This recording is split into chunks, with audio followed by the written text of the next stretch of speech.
올해 최악의 미세먼지로 전국 대부분 지역에 초미세먼지주의보가 발령됐습니다. 서울의 초미세먼지 농도가 평소보다 대여섯 배가량 높은 매우 나쁨 수준을 보이고 있는 가운데 낮부터 중국발 스모그가 추가로 유입될 것으로 보입니다.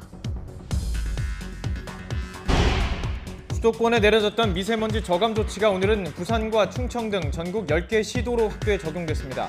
노후 경유 차량 운행이 제한되고 행정기관과 공공기관은 차량 이부제를 실시했습니다. 서울시는 공공기관 주차장을 전면 폐쇄했습니다.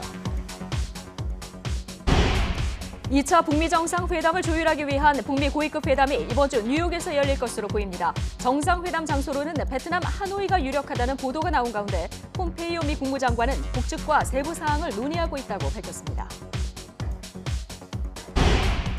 문희상 국회의장이 잠시 뒤 여야 3당 교섭단체 대표들과 회동을 갖습니다. 회동에서는 1월 임시국회 소집을 포함해 김태우 전 특감반원, 신재민 전 기재부 사무관의 폭로와 관련한 특검 도입 등에 대해 논의할 것으로 보입니다.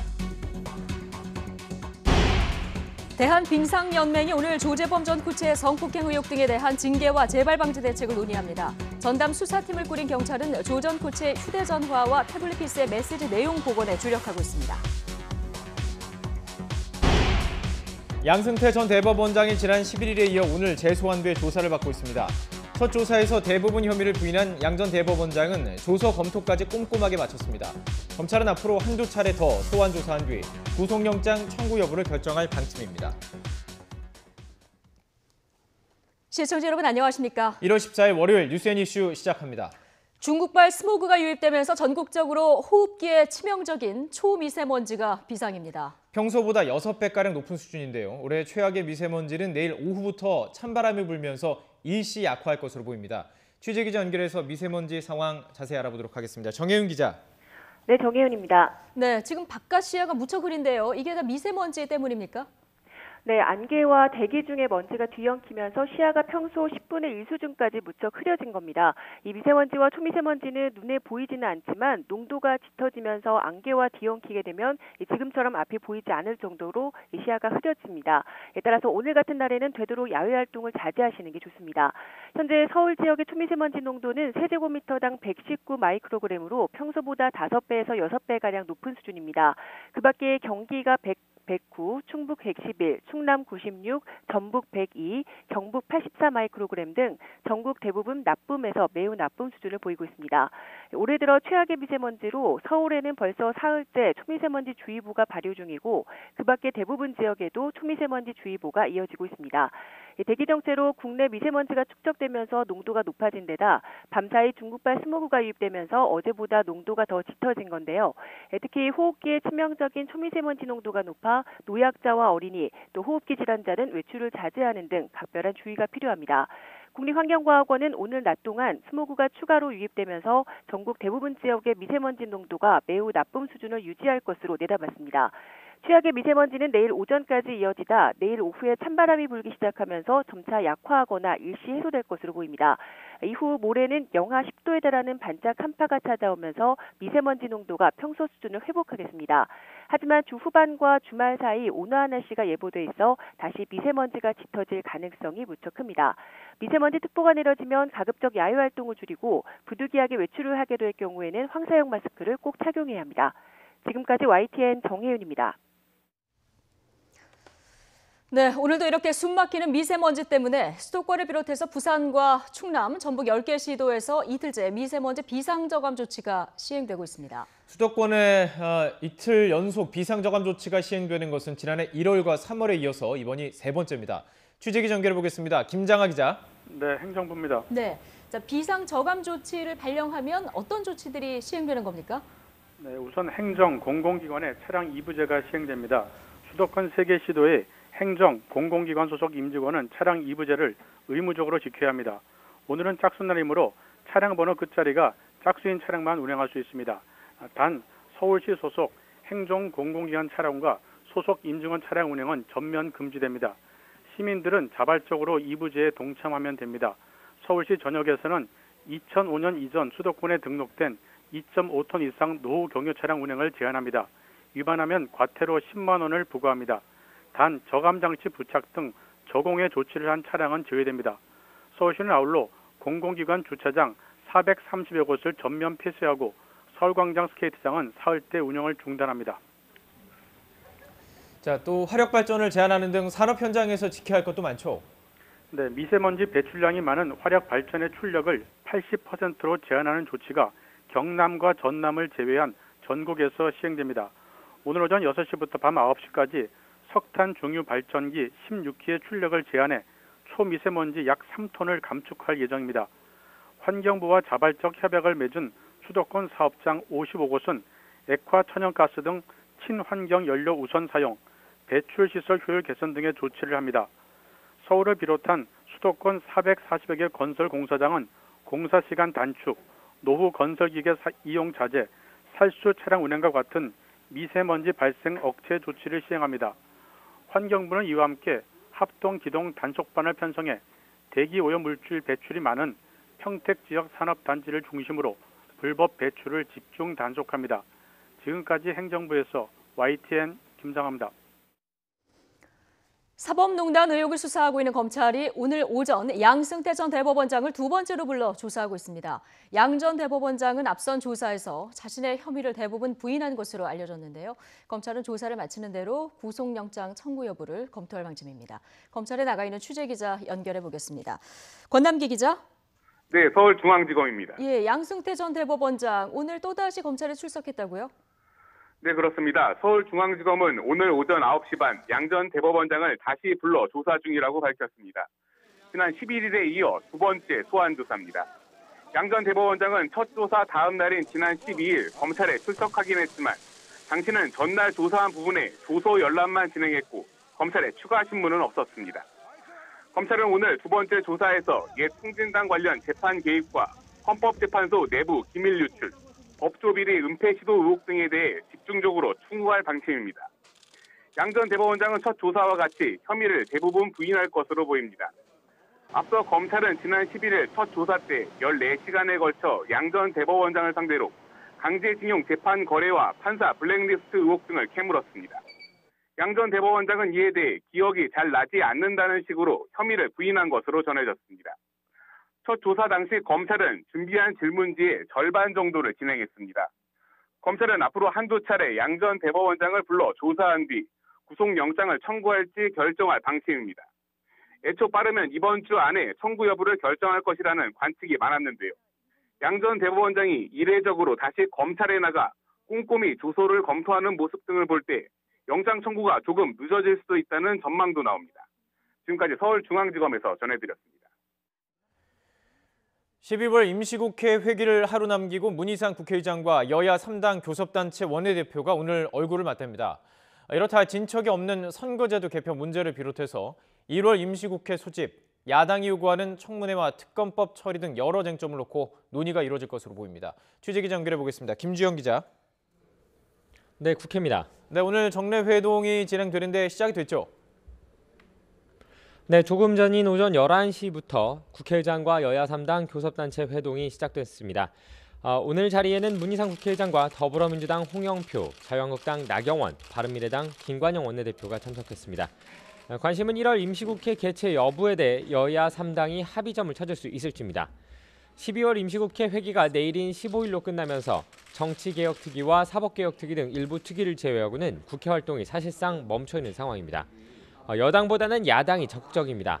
자유한국당은 김태우 전 청와대 특별감찰반원과 신재민 전 기획재정부 사무관의 폭로와 관련해 1월 임시국회를 열어야 한다고 촉구하고 있습니다. 이미 제출한 특검법안 통과는 물론 상임위 차원의 청문회를 통해 진실을 밝혀야 한다고 보기 때문입니다. 선거제도 개혁에 온 힘을 기울이고 있는 바른미래당과 평화당, 정의당은 더 적극적입니다. 이들은 앞서 여야 5당이 선거제도 개혁 법안을 1월 안에 합의 처리한다고 뜻을 모은 사실을 거듭 언급하면서 1월 임시국회의 필요성을 강조하고 있습니다. 하지만 민주당은 2월 임시국회가 자동으로 열리는 만큼 굳이 1월 임시국회를 추가로 열 필요는 없다는 입장입니다. 더구나 김태우, 신재민 사건을 빌미삼아 야권이 정쟁을 벌이려는 의도로 임시국회를 연다면 더욱 응할 수 없다고 맞서고 있어 여야가 접점을 찾기 쉽지 않다는 전망도 나오고 있습니다. 네, 그리고 이 자유한국당이 그동안 미뤄왔던 5.18 진상조사위원 발표할 예정이라고요. 네, 나경원 원내대표는 최근 논란을 빚고 있는 5.18 진상조사위원회 한국당목 추천 인사를 오늘 중으로 발표할 예정이라고 밝혔습니다. 나 원내대표는 국회에서 기자들과 만나 법 취지에 맞춰 진상규명과 국민통합에 적절한 인사를 선정했고 내부 의원들의 확정 절차를 거칠 것이라면서 이같이 말했습니다. 앞서 한국당은 5.18 북한군 개입설을 주장했던 극우논객 지만원 씨와 당시 공수부대 현장 지휘관이었던 군 출신 인사를 진상조사위원으로 검토해 논란을 빚어왔는데요. 일단 두 사람은 배제했습니다. 한국당이 오늘 5.18 진상조사위원 추천을 마무리 지으면 5.18 진상규명조사위원회는 특별법 시행 넉 달 만에 본격적인 가동에 들어갈 것으로 예상됩니다. 이런 가운데 민주당 이해찬 대표는 조속한 5.18 진상조사위원회 출범을 촉구하며 국회 앞에서 농성하고 있는 유족들을 찾아 위로했습니다. 지금까지 국회에서 YTN 김주영입니다. 네, 속보 한 가지 전해드리고 가겠습니다. 자유한국당이 5.18 진상조사 규명위원 3명 추천을 완료했다는 소식이 들어왔습니다. 3명은 권태호 한미연합군 사령작전처장, 그리고 이동욱 전 월간조선 기자, 또 차기환 전 수원지법 판사 이렇게 3명을 5.18 진상규명위원으로 추천을 완료했다, 이런 소식이 들어왔습니다. 이 조사회 특별법 시행 넉 달 만에 지금 가동이 될 것으로 전망이 되는 이런 상황이고요. 지금 한국당은 언론인, 법조인 출신 각 한 명씩 추천을 했고요. 지금 3명을 추천한 상황입니다. 그동안 이 진상규명위원 추천과 관련해서 논란이 좀 있었는데요. 3명 추천을 완료했다, 이런 소식이 들어왔습니다. 자세한 소식은 다시 정리해서 전해드리겠습니다. 예, 폼페이오 국무장관이 2차 북미 정상회담 개최를 위한 세부 사항을 조율 중이라고 밝혔습니다. 이번 주 북미 고위급 회담이 열릴 것이라는 전망이 나오는 가운데 조만간 트럼프, 김정은 북미 두 정상의 2차 회담 날짜와 장소가 발표될지 관심이 모아지고 있습니다. 워싱턴 특파원 연결해서 자세한 얘기 나눠보겠습니다. 김희준 특파원. 네, 워싱턴입니다. 네, 폼페이오 장관이 2차 북미 정상회담을 위한 세부 논의가 진행되고 있다, 이렇게 밝혔는데 어디서 한 얘기입니까? 네, 중동을 순방 중인 폼페이오 국무장관이 미 CBS 방송과 아부다비에서 가진 인터뷰에서입니다. 볼턴 백악관 국가안보 보좌관은 2차 북미 정상회담이 1, 2월 중에 열릴 것이라 했는데 과연 트럼프, 김정은 두 정상이 언제 마주하느냐는 질문에 2차 북미 정상회담 개최를 위한 세부 사항을 조율 중이라고 답한 겁니다. 다만 구체적인 사항은 언급하지 않았고요. CBS 진행자가 가장 먼저 알게 되는 사람 중에 한 명일 것이다, 이렇게 덧붙였습니다. 네, 북미 간의 정상회담 관련 논의가 상당히 진척된 것으로도 좀 들리는군요. 그렇습니다. 폼페이오 장관의 이틀 전 발언과 비교해봐도 그렇습니다. 폼페이오 장관은 당시 중동에서 가진 폭스뉴스 인터뷰에서 북한과 대화를 하고 있다, 많은 진전을 이뤘다고 말했습니다. 여기에서 나아가 세부사항 조율을 언급한 것은 북미 정상회담의 일정과 장소 등의 실행 계획을 놓고 활발한 조율이 벌어지고 있다는 뜻으로 풀이됩니다. 트럼프 대통령도 지난 6일 북미 정상회담 장소를 논의 중이라며 그리 머지않아 발표하게 될 것이라고 밝힌 바 있습니다. 물론 트럼프 대통령은 늘 대북 정책 성과를 과시하면서 북미 정상회담 분위기를 한 발 앞서 뛰어온 경향이 있지만 북미 간 조율의 흐름을 반영한 발언으로 해석됩니다. 네. 자, 그런데 북미 정상회담이 열리려면 그 준비를 위한 고위급 회담부터 먼저 열려야 될 텐데요. 이번 주 가능성이 나오고 있네요. 네, 폼페이오 국무장관과 김영철 북한 노동당 부위원장이 이끄는 북미 고위급 회담이 이르면 이번 주 열릴 전망입니다. 폼페이오 장관이 중동 순방에서 미국 시간 15일에 돌아오니 그 이후가 될 것으로 보입니다. 북미 고위급 회담은 당초 지난해 11월 8일 뉴욕에서 열릴 예정이었지만 북측이 돌연 취소하며 연기됐습니다. 따라서 김 부위원장 일행이 지난해 5월에 이어 다시 뉴욕을 찾을 것이라는 관측이 유력합니다. 물론 일각에서는 폼페이오 장관의 5차 방북 가능성도 나오고 있습니다. 지난해 11월 북한이 비핵화와 상응 조치를 둘러싼 북미 간 줄다리기 속에 북한이 준비가 덜 된 탓에 고위급 회담에 나오지 않은 것으로 분석된 바 있습니다. 하지만 이번엔 김정은 위원장의 신년사 이후 북미 두 정상이 2차 회담 의지를 분명히 했고요. 또 북한이 제4차 북중 정상회담을 통해 전열을 재정비한 만큼 고위급 회담에 미온적일 이유가 없는 것으로 보입니다. 고위급 회담이 열리면 2차 북미 정상회담의 시기와 장소의 윤곽이 드러나는 한편 비핵화 의제에 대한 조율도 본격적으로 이뤄질 것으로 예상됩니다. 네. 일단 이번 주에 고위급 회담이 열린다면은 여기서 어떤 내용들이 논의될지 좀 주목해서 봐야 되는 상황인데요. 지금 북미 정상회담이 열리게 된다면 시기와 장소가 또 관심인데 2월 베트남이 좀 급부상하는 이런 분위기네요. 네, 일본 요미우리 신문은 트럼프 대통령이 다음 달 중순, 그러니까 2월 중순 베트남에서 2차 북미 정상회담을 갖자고 북측에 제안했다고 보도했는데요. 국내에서도 2월 중순 개최설이 힘을 받는 분위기입니다. 하지만 아직 북미 고위급 회담조차 열리지 않았고 또 정상회담의 시기와 장소도 확정하지 않은 상황에서 조금 빠른 관측이 아니냐는 의견도 나옵니다. 통상 의전과 경호 또 의제 조율 등 정상회담의 준비 기간을 보면 적어도 5, 6주가 걸리기 때문입니다. 지난해도 폼페이오 장관이 5월 9일 방북한 뒤 5주 만인 6월 12일에 1차 북미 정상회담이 열렸습니다. 트럼프, 김정은 두 정상이 이른바 톱다운 방식으로 회담 개최를 결정한다 하더라도 이 같은 프로토콜을 무시하기는 어려워 보입니다. 따라서 2월 말에서 3월 초 2차 북미 정상회담 개최를 예상하는 것이 더 안전해 보입니다. 또 장소는 말씀하신 대로 베트남이 급부상하고 있습니다. 북미 모두와 외교관계를 맺어 북한 대사관이 있고 또 북한의 경제개발 모델로 꼽히는 한편 특히 김정은 위원장의 전용기로 이동할 수 있는 거리라는 점에서 최적의 장소라는 겁니다.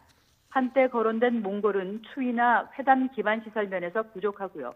또 하와이는 북한 대사관이었고 이동 거리도 멀어 북측에는 부담스러운 선택일 수 있습니다. 네. 자, 2차 북미 정상회담이 열린다면은 이 비핵화 의제에서도 이번엔 진전이 있어야 되지 않겠습니까? 이 부분에 대해서는 어떻게 전망합니까? 네, 그렇습니다. 말씀하신 대로 1차 북미 정상회담에서는 원론적인 비핵화 의지와 북미 관계 개선을 천명했다면 이번 회담에서는 비핵화 문제에서 더욱 구체적인 진전이 이루어져야 하는 상황입니다. 현재 비핵화와 상응 조치를 둘러싼 북미의 대외적인 입장에는 큰 변화가 없습니다. 김 위원장은 신년사에서 미국의 제재 완화 등의 양보를 촉구한 반면 미국은 최종적이고 완전히 검증 가능한 비핵화 목표를 분명히 하면서 그전까지 제재 완화는 없다고 강조하고 있습니다.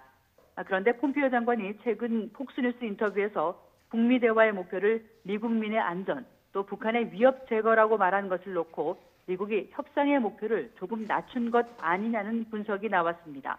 즉 미국의 목표가 완전한 비핵화에서 북한의 대륙간 탄도미사일 ICBM 제거 정도로 바뀐 것으로 해석할 수 있다는 겁니다. 이에 따라 이번 회담에서 ICBM의 일부 반출과 제재 완화를 맞바꿀 가능성도 거론됩니다.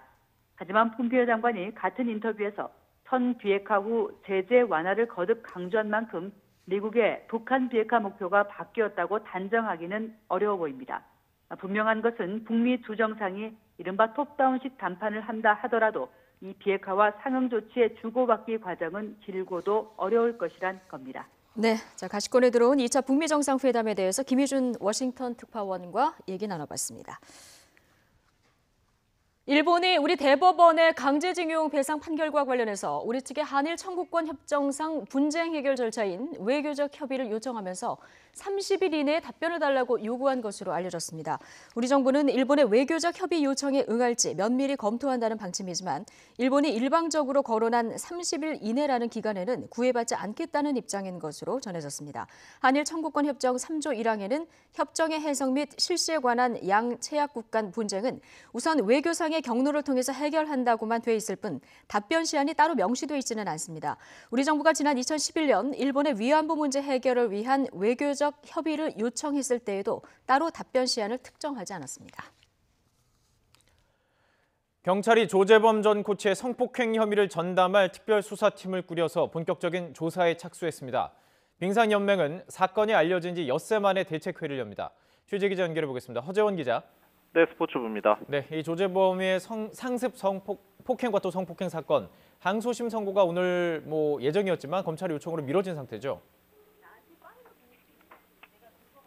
네, 그렇습니다. 그 가운데 경찰이 조재범 사건을 전담할 특별수사팀을 구성했는데요. 경기 남부지방경찰청은 조재범 전 코치의 성폭행 고소 사건을 전담할 여성 대상 범죄 특별수사팀을 꾸렸다고 어제 밝혔습니다. 인원이 17명에 이르는데요. 수사관과 디지털 포렌식 전문가, 법률 지원 인력까지 망라되어 있습니다. 예. 특별수사팀은 성폭력 범행 장소로 지목된 곳에 대한 현장 조사를 이미 했고요. 조재범과 피해자 심석희 선수의 휴대전화 복원에 수사력을 집중하고 있습니다.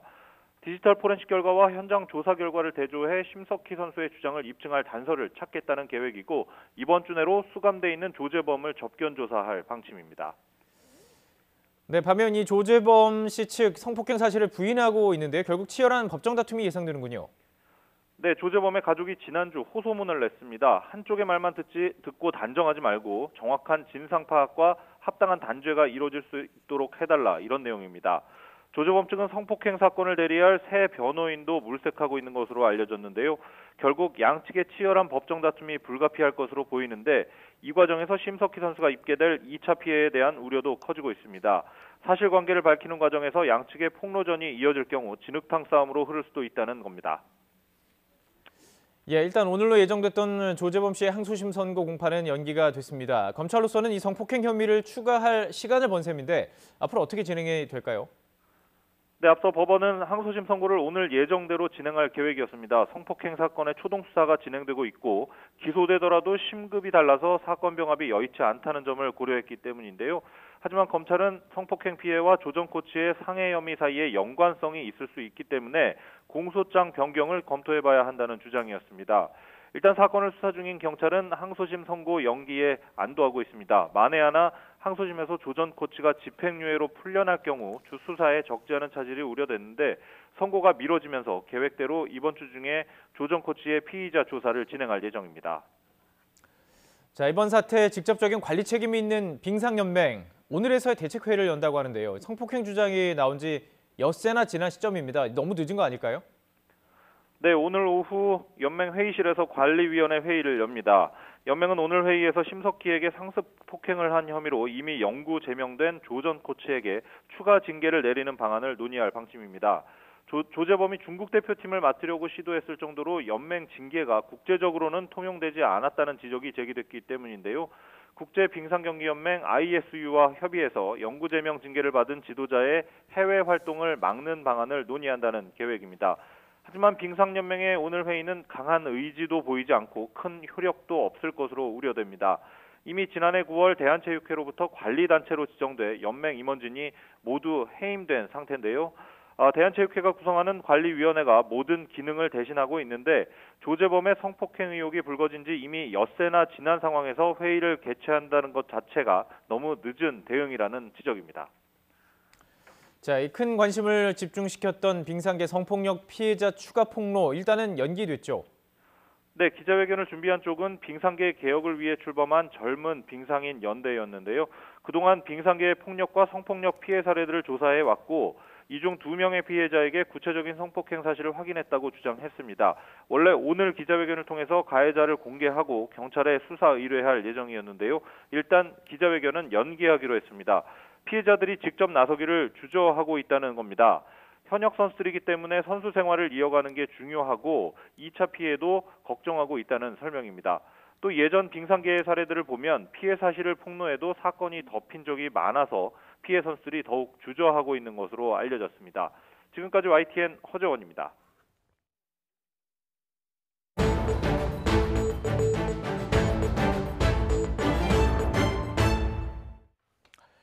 유기된 동물을 구호하고 치료해주는 것으로 널리 알려진 동물권 단체 케어가 보호동물을 무분별하게 안락시켜왔다는 폭로가 나오면서 여론이 들끓고 있습니다. 이를 계기로 민간단체의 유기동물 관리 실태를 다시 한번 살펴야 한다 이런 주장도 나오는데요. 취재기자 연결해보겠습니다. 박광열 기자. 네, 사회부입니다. 쟁점부터 정리를 해보죠. 이게 그 직원의 폭로로 시작이 됐죠? 네, 그렇습니다. 전직 직원은 지난 11일 한 언론에 자신이 몸담았던 동물보호단체 케어에 대한 충격적인 내용을 폭로했습니다. 박소연 대표가 지난 2015년부터 지난해까지 보소 공간 부족 등을 이유로 200마리가 넘는 보호동물을 안락사시켰다는 겁니다. 다음 날 현직 직원들도 기자회견을 열어 주장을 뒷받침했습니다. 박소연 대표와 일부 관리자가 안락사를 직원들 몰래 독단적으로 진행했다며 사퇴를 촉구했습니다. 네, 일단 이게 몰래 진행됐다는 것도 쟁점일 것 같고요. 가장 큰 쟁점 어디 있을까요?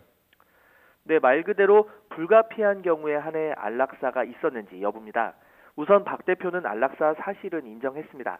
모든 보호동물을 포용할 수 없어 어쩔 수 없이 내린 결정이라며 다만 독단적인 판단은 아니었다고 강조했습니다. 이와 관련해 보호단체 공식 SNS에 이제 안락사에 대한 사회적 논의가 필요하다는 제목의 입장문도 올렸습니다. 단체가 더 알려지면서 구조 요청이 쇄도했고 반면 입법 미비와 악성 민원으로 보호소 공간은 부족하다는 내용이었습니다. 심한 공격성이나 전염병이 있거나 회복 불능의 상태에만 안락사를 적용했다고 설명했습니다. 하지만 직원들은 크게 반발하고 있습니다.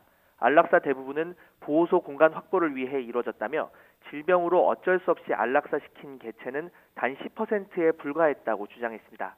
또 다른 동물들에 대한 구조활동을 추가로 진행하기 위해 건강하고 문제가 없는 동물이어도 무리하게 안락사를 진행했다고 설명했습니다. 지금 그 박 대표와 직원들 사이에 진실 공방이 벌어지고 있는 겁니다. 이 법적 다툼으로 이어질 것 같죠?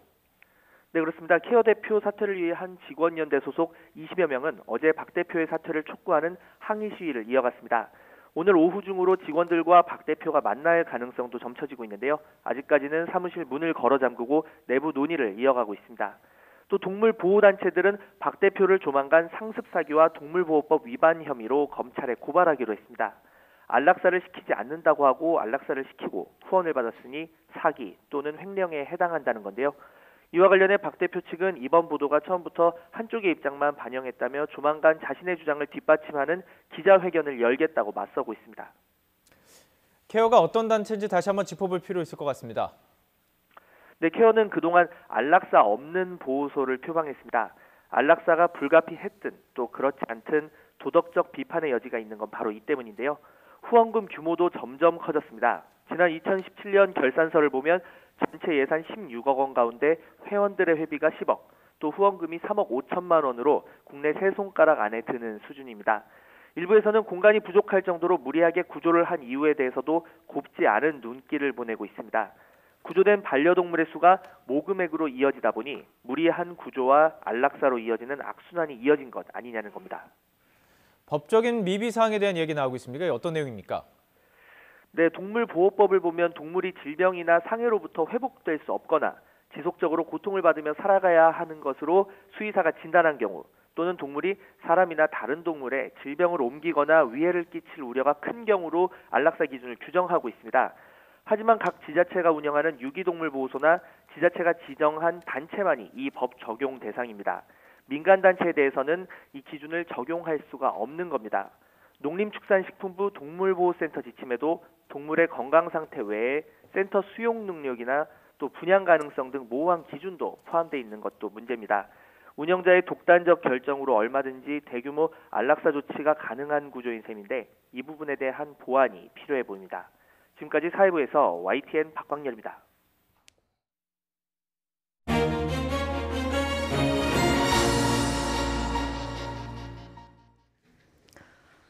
황교안 전 국무총리가 내일 자유한국당에 공식 입당합니다. 관건은 다음 달 27일에 예정된 전당대회에 출마할 것이냐 아니냐, 이 부분이 아닐까 싶은데요. 관련해서 한국당 친박계 의원들의 생각은 어떤지 홍문종 자유한국당 의원 연결해서 들어보겠습니다. 자, 홍 의원님 안녕하십니까? 네, 안녕하세요. 홍문종입니다. 예.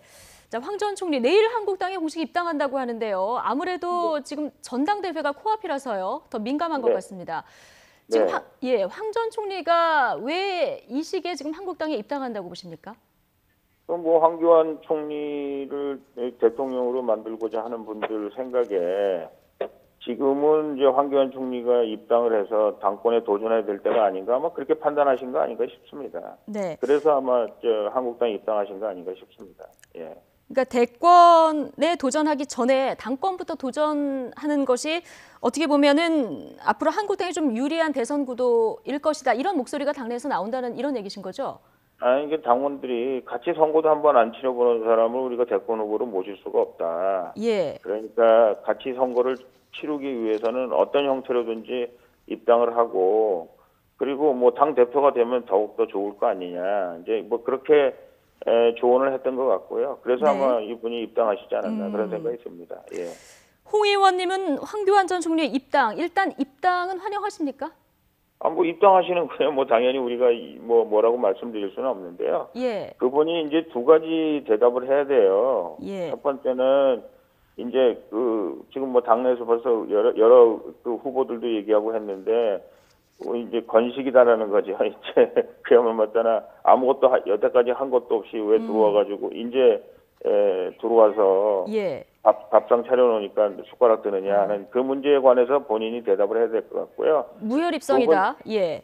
예. 그 다음에 이제 두 번째는 이분이 스탠스가 어디 있느냐. 지금 예를 들면 오세훈부터 김진태까지 뭐 다양한 스펙트럼이 있잖아요. 네. 근데 그분들이 다 우리 식구는 아니라고 그러니까 이분이 나는 탄핵 때 뭘 했고 나는 탄핵에 대해서 이런 입장이었고 뭐 이런 것들에 대해서 자기가 어떤 스탠스에 있다라는 걸 알려줘야 예. 그리고 그것에 대해서 그 집단에 속해 있는 사람들과 커뮤니케이션이 돼야 되는데 예. 지금 이분의 가장 큰 장점은 이 모든 사람들한테 진 빚도 없고 또 어떤 면에서는 이 모든 사람들을 끌어들일 수 있는 가능성이 있다라는 큰 장점이 있는 반면에 이 모든 사람들로부터 완전히 다 배척받을 수 있는 예를 들면 뭐 우리가 말한 대통령 태극기 세력 이런 분들로부터는 탄핵 때 한 일에 대해서 굉장히 많은 비판의 목소리가 나오고 있잖아요. 오히려 탄핵한 사람보다도 탄핵에 찬성했던 사람보다도 더 못 일게 했다. 더 뭐 대통령에게 좀 그랬다. 이제 이렇게 얘기하는 사람들이 많이 있는데 그거에 대해서도 대답을 해야 되고 그러면 또 탄핵에 찬성했던 사람들 입장에서 보면은 이 사람이 그러면 탄핵에 찬성했다면 실질적으로 찬성한 사람들 입장에서 볼 때 당신이 무슨 역할을 어떻게 했느냐. 뭐 이런 것들에 대해서 대답을 해야 되지 않을까 싶어요. 예. 그러니까 박 전 대통령의 탄핵 당시에 뭘 했느냐, 뭐 양쪽의 의견이 있습니다만은 책임을 묻는 의견들이 이제 당내에서 나오고 있다 이런 말씀이신데 아마 뭐 내일 입당식에서 이 부분에 대한 입장을 밝히지 않을까요? 글쎄요. 근데 이제 제가 보기에는 이제 애매모호하겠죠. 애매모호하게 하겠죠. 근데 그렇게 됐을 경우에는 이분이 당내 지지 기반을 다 흡수할 수도 있고 다 잃을 수도 있다라는 거를 잘 생각을 하셔야 될 것 같고요. 지금 뭐 하여간 양쪽으로부터 밀어내기를 하고 싶어하는 사람들이 있지 않겠습니까? 그리고 또 그것에 대한 나름대로의 이유가 있는 사람들이 있을 테니까 그것이 아마 입당하는 데 있어서 그분의 가장 큰 걸림돌이 되지 않을까 싶습니다. 예. 그런데 그동안 황교안 총리를 영입해야 된다 이런 목소리가 당내에서 꾸준히 있었던 것으로 알고 있는데요. 그런데 막상 또 입당을 한다고 하니까 지금 얘기를 해주신 것처럼 당내에서 비판의 목소리가 적지 않게 나오는 것 같거든요. 이게 어떻습니까? 현실적으로 전당대회 출마 가능성 때문입니까? 이제 그분이 입당을 하셨으면 먼저 입당을 하셨어야 되고요. 진작 했어야 된다. 어렵고 힘들 때 그때 뭔가 와서 같이 팔짱 걷어붙이고 뭘 했었어야 되는 거고요. 저는 뭐 그런 얘기를 공식적으로 여러 번 했었습니다만은 그리고 만약에 그분이 대권에 더 관심이 있다면 지금 이 상황에서 그분이 나 당대표 하겠다 이렇게 나오시는 거는 본인한테 도움이 안 된다. 저는 그렇게 생각하거든요. 대권에 관심이 있다면 지금 나오는 건 도움이 안 될 것이다. 네, 대권에 이제 국회의원 선거할 때 뭐 선대위원장이라든가 아니면 뭐 이런 걸로 이런 타이틀로 그 의원들하고 말하자면 같이 전투를 치르는 그런 모습을 보여주고 그 다음에 이제 21대 생환에서 돌아온 의원들을 중심으로 해서 새판 짜기가 될 때 그때 그분이 역할을 충분히 하실 수 있고 또 그때가 훨씬 용이하리라고 생각합니다. 대권 입장에서만 보면. 근데 이제 이분이 저는 하여간 그 주변에 조언하는 분들이 있다면 이분한테 조언을 좀 잘 못한 게 아닌가라는 생각이 들기는 해요. 홍문종 의원님 얘기대로라면은 전당대회는 건너뛰고 대선으로 직행하는 것이 더 바람직할 것이다 개인적으로 이렇게 지금 보신다는 의견인 것 같은데요. 네네. 대권에 관심이 있으시다면 대권이 그렇지 않겠습니까? 여기서 지금 모든 사람이 적이 되는 거 아니겠습니까?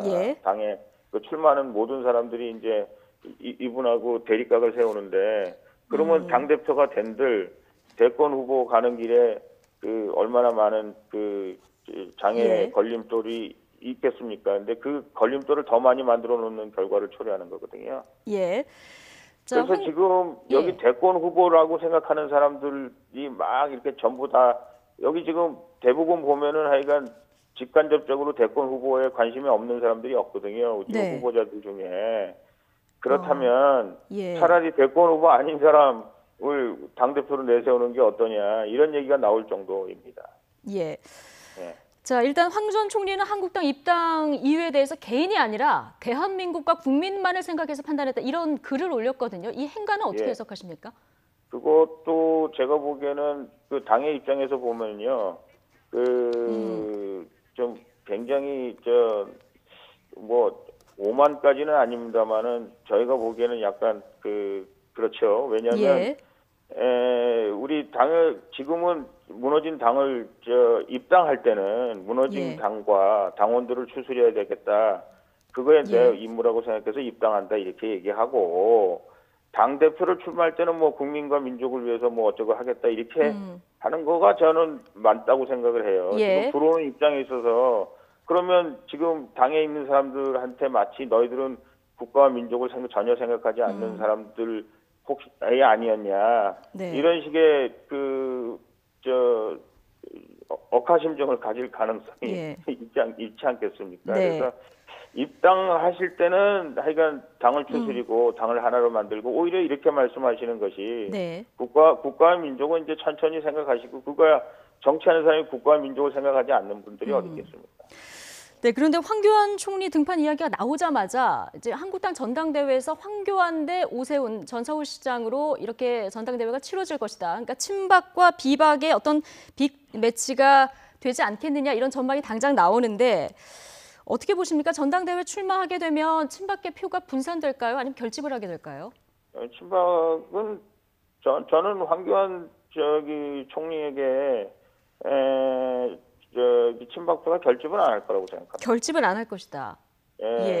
뭐 각자 성향에 따라서 뭐 하긴 하지만 그분이 말하자면 친박이라고 얘기하기에는 여러 가지로 좀 아쉬운 점들이 있거든요. 그리고 뭐 그것들이 이미 많이 이제 사람들한테 알려져 있기 때문에 그분이 친박에 대해서 이제 당장 이제 태극기 세력으로부터 이제 뭐 이런저런 질문을 받을 거고요. 거기에 대해서 아마 대답하시기가 상당히 곤란할 거고.